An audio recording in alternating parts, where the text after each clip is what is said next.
We are in the midst of a discipleship crisis here in the United States, and so the question is, what do we do? And I think the first thing that we do is we start with what Jesus said we should do, which is we follow the fruit. And I think there are two types of fruit predominantly that we're seeing in the American church right now. The first one is that we see rotten fruit. So if you just take 2 minutes online, go to your social media of choice, you're gonna find Facebook's on fire. And it is littered with comments from people who call themselves Christians whose lives do not look much like the life and the character of Jesus Christ. But we also have seedless fruits. And what that means is there are Christians whose lives are being wildly transformed, whose lives are full of the fruit of the Spirit, but they are not producing more disciples. Now, I think this is a little reductive, but I think there is one significant factor in this crisis that is always present, but it's rarely seen. What most churches have done is that they have imported someone else's discipleship strategy or small group model that worked somewhere else. They brought it into their thing, and it never quite took. So it's great that it worked for Andy Stanley in Atlanta, but for like First Church of Awesome in Milwaukee. Those are really different contexts. And so that's why we created the Disciple Making Innovation Lab.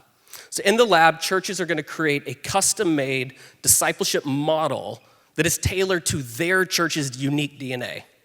So it's gonna be their mission, their values, their theology, their context, their convictions. And what it's going to do from the very beginning is it's gonna take those things and it's gonna design that model for both transformation and reproduction. So just practically, this is what it looks like. We get 8 churches together and we form a cohort. And we walk together through this 12-month process for, 12-month and 1 year is redundant. This innovation process, what it does is it takes the seed of reproduction and the seed of transformation, and then it drops it in the unique soil of that church.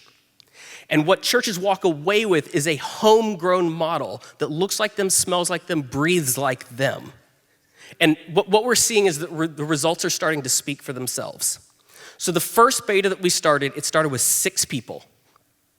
And 7 years later, and 7 generations of disciple makers later, those 6 people turned into 4,500 people, and 41% of them were new Christians. That's what happened to my wife and I. So I think one of the things that's important to understand, this isn't like abstract theory. This is actually, for us, this is coming out of like the soil and the texture of our home and our family. So at Catapult, what we've done is we've now run 4 betas in the last 5 years. And we've worked with mega churches, church plants, rural churches, city churches, everything in between. And we've got another cohort that's starting this fall. So Don Coleman's church went from 50% of average small group attendance to 150% in 2 years. And one of the things that they've seen is 4 generations of disciple makers. And I think we probably all know enough to know that when it comes to creating a discipling culture, there are ripple effects. And so after 1 year in the lab, Johnny Pereira and his church saw a 45% increase in giving, and they have 3 church planting residents. So our vision is that in 10 years, there will be 25 American cities and 5 rural communities that are experiencing a homegrown disciple-making movement. And like me, you probably know that when you see that sort of stuff happen, church planting almost always follows. So what we need to do now is we need to scale it. So what we want to do is we want to give the lab to some of the most influential networks, collectives, and denominations so that they can lead it for themselves. There's a chance that if you're in this room, you might be leading one of those. And so the thing that we want you to think about is what would it look like if even 16% of the churches that you are serving were on the pathway to generational disciple making from the harvest? That, my friends, is a game changer. So as you consider investing in our innovation lab, I want to ask you just to do one thing. I want you to watch our 2-minute explainer video that we've created to illustrate our process.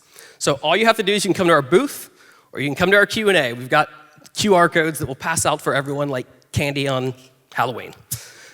So Dallas Willard said every church needs to be able to answer 2 questions. Number 1, what's our plan for making disciples? And number 2, does our plan work? We need to innovate American discipleship because it hasn't worked in a while. Rather than rotten fruit or seedless fruit, we need something that produces healthy fruit with orchard potential. We finally got something that works. Will you help us scale it? Thank you for your time and consideration. Thank you, Doug.